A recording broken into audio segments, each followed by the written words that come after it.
ଆପଣ ସମସ୍ତଙ୍କୁ ମୋର ଚ୍ୟାନେଲ ମାଇ ଗାର୍ଡେନିଂ को स्वागत। आज आम ये वीडियो रे एप्पल बेर गछर प्रूनिंग केमिति करा जाए ताहा देखिबा। यही गछ पूर्व वर्ष लगैतिली, अर्थात यही गछ को गोटे वर्ष होईची।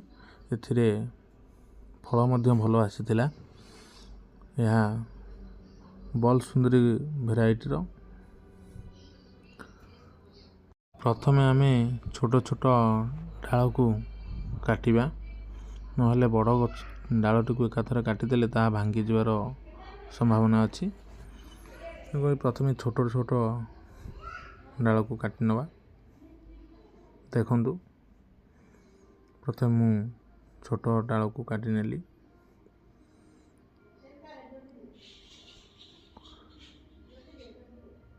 यही भली कटर साहाय्य आपण माने काटि परिवे।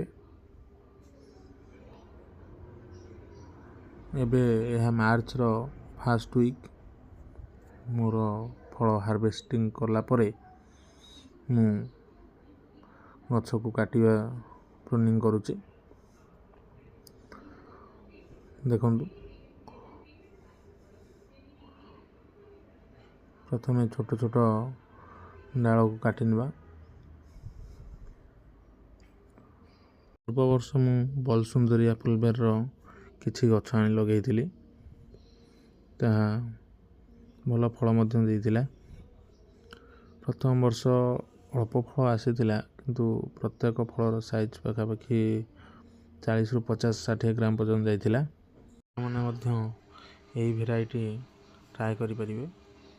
देखंतु मु सब छोट छोट डाल गुडी को काटि देइछि। एबे बड़ डाल को जेहेतु कटर साहाय्य रे काटि हेबो नाही, मु कहली एही भली आरी साहाय्य रे हम काटिबा।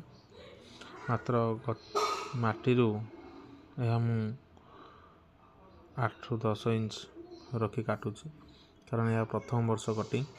यदि आमे उच्चारू काटिबा, अधिक हाइट करदबा, ताले जेतबळे से नुआ नुआ डाल बाहरिबो, से डाल पवन रे भांगी जिवार संभावना रहिछि।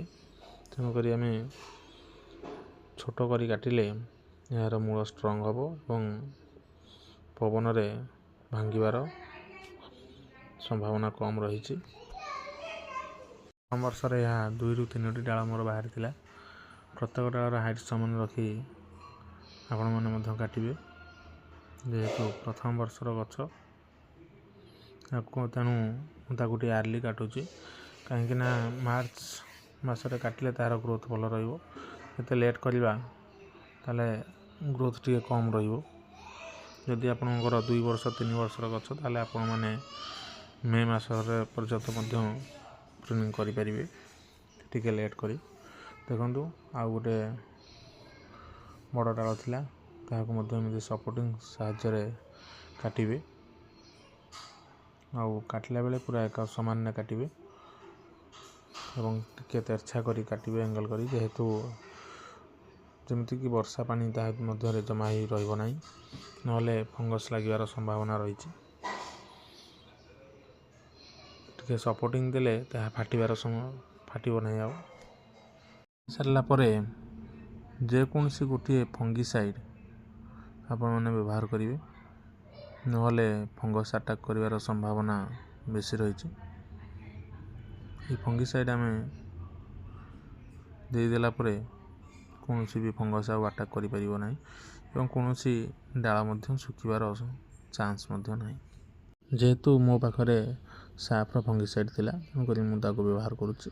आपण माने मध्य एही परि जे कोनसी फंगिसाइड को व्यवहार करिवे।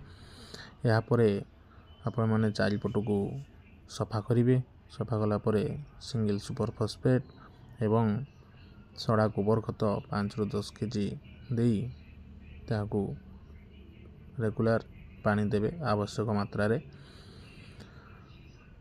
एतिकी परे आपण मानकर गछ देखिबे भल ग्रोथ नबो।